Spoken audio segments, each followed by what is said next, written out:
Hello ഇഷ്ടം മാത്രം പുത്തൻ പ്രൊമോ വിശേഷങ്ങളിലേക്ക് എല്ലാ കൂട്ടുകാർക്കും സ്വാഗതം. അങ്ങനെ നമ്മുടെ പുതിയ പ്രൊമോയില് നമ്മുടെ മഹേഷ് പല കരുക്കളും നീക്കുവാണ്. നമ്മുടെ ഇഷിതയെ എന്നേക്കുമായിട്ട് ഒഴിവാക്കുക എന്നതാണ് നമ്മുടെ മഹേഷിന്റെ ലക്ഷ്യം. അതും ഇഷിതയ്ക്ക് വേണ്ടിയാട്ടോ. ഇഷിതയുടെ അമ്മ പറഞ്ഞ പ്രകാരമാണ് നമ്മുടെ മഹേഷ് ഈ കരുക്കൾ നീക്കുന്നത്. വേറൊന്നുമല്ല, നമ്മുടെ രചനയും ആദിമോനെയും വിളിച്ചിട്ട് അവരോട് ഭയങ്കര സ്നേഹത്തിൽ നമ്മുടെ ഇഷിതയ്ക്ക് മുന്നിൽ അവരോട് സ്നേഹത്തിലൊക്കെ പെരുമാറുന്നുണ്ട്. രചനയെ ഭയങ്കര പൊക്കി പറയുന്നൊക്കെ ഉണ്ട്.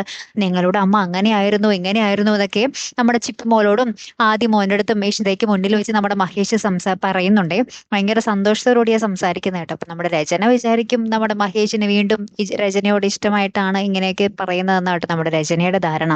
പക്ഷേ മഹേഷിന്റെ ഈ ഒരു മാറ്റം കണ്ടിട്ട് നമ്മുടെ ഇഷിത ഭയങ്കരമായിട്ട് കരയുന്നുണ്ടേ. ബാത്റൂമിലൊക്കെ പോയിട്ട് ഭയങ്കരമായിട്ട് ഒറ്റയ്ക്കിരുന്ന് കരയുന്നുണ്ട്. ലാസ്റ്റ് ആത്മഹത്യ ചെയ്യാൻ വരെ ശ്രമിക്കുന്നുണ്ട്. പിന്നീട് നമ്മുടെ മഹേഷിനോട് അവസാനമായിട്ടൊന്ന് ചോദിക്കാൻ വരുവാണ്, മഹേഷ് എന്തിനാണ് ഇങ്ങനെയൊക്കെ ചെയ്യുന്നത്, എന്റെ നെഞ്ച് നീറുന്നു എന്നൊക്കെ പറഞ്ഞിട്ട് വരുവാട്ടോ. അപ്പൊ നമ്മുടെ മഹേഷ് പറയുന്നുണ്ട്, നിന്നെ എന്നിൽ നിന്നും ഒഴിവാക്കാൻ തന്നെയാണ് ഞാൻ ഈ ശ്രമിക്കുന്നത് എന്നിങ്ങനെ പറയുവാണ്. അപ്പൊ നമ്മുടെ ഇഷിത പറയുന്നുണ്ട്, മഹേഷ് ഇല്ലെങ്കിൽ പിന്നെ ഇഷിതയും ഇല്ല, ഞാൻ ഒരിക്കലും മഹേഷിനെ വിട്ട് പോകില്ല എന്നൊക്കെ പറഞ്ഞ് നമ്മുടെ മഹേഷിന്റെ കൈ പിടിച്ച് ഇങ്ങനെ കരയുന്ന രംഗങ്ങളാട്ടോ കൂട്ടുകാരെ ഏറ്റവും ഒടുവിൽ നമുക്ക് കാണുവാൻ സാധിച്ചതേ. കാത്തിരുന്ന് തന്നെ കാണാട്ടോ. അപ്പൊ അടുത്തൊരു വീഡിയോയുമായി വരുന്നത് വരയ്ക്കും ഗുഡ് ബൈ.